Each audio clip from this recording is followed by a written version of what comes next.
Higit 30 taon na ang nakararaan mula nang pumutok ang bulkang Pinatubo noong 1991. Simula 1996 ay nasa zero alert level status o hindi aktibo ito. Subalit nitong March 2021 ay itinaas ng Philippine Institute of Volcanology and Seismology o PHIVOLCS sa Alert Level 1 ang estado nito dahil sa tumataas na bilang ng mga volcanic earthquake sa lugar.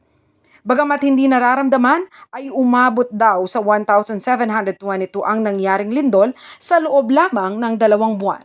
Pagdating ng November 16, 2021, nagkaroon naman umano ng mahinang pagputok na ang nakadetect ay ang satellite ng Tokyo Volcanic Ash Advisory Center na inireport lamang sa PHIVOLCS. Nakumpirma naman ito ng ahensya pagkatapos ng ilang mga araw. Napag-alaman umano ni 4th District Representative Ana York Bondok Sago mula sa PHIVOLCS na mayroong 24 na aktibong bundok sa Pilipinas. 10 lamang ang namomonitor at 2 lamang ang may kumpletong kagamitan, ang Bulkang Mayon at Bulkang Taal. Ito raw ang nagtulak sa kongresista na pag-isahin ang lahat ng representante sa Pampanga at si Congresswoman Doris Maniquis ng Zambales upang maging co-author sa kanyang panukalang PHIVOLCS Modernization Bill. There are so many active volcanoes, 24, and 27 actually potentially active.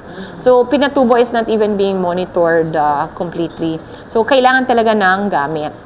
And then, of course, kailangan din ng tao. It's very difficult pala to train volcanologists. They are also in huge demand abroad. So we need to nurture our scientists, otherwise they will all leave. Sa ilalim ng batas, bibigyan ng karagdagang 5 bilyong pisong pondo ang PHIVOLCS upang makabili ng high-tech na mga kagamitan. Meron. Kaya lang, it's not complete. Oo. Tsaka isa pang pinoproblema nila, sabi lang, pag pumutok na yung mga bulkan, yung mga nakabaon yung devices in the earth. So how are you going to find that? Oo. So there's actually, meron silang, also they're proposing to have satellite monitoring. Kailangan din umano ng PHIVOLCS na magdagdag ng mga eksperto at mag-training ng mga tao. Yun na nga yung kinaiiyak din ng DOST at PHIVOLCS. These people that we are talking about, they are giants in the field, no? Kaya lang, syempre, nagkakaedad din naman sila, di ba? So, who are the young ones? And they might be all abroad if we do not support them. Ayun.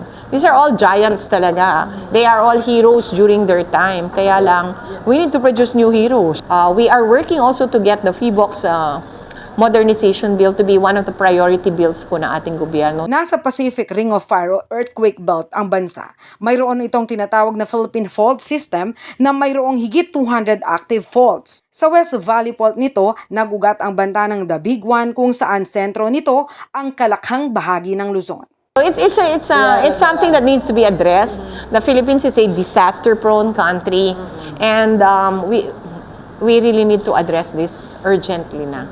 As we have seen nationally and internationally, the consequences of not being prepared.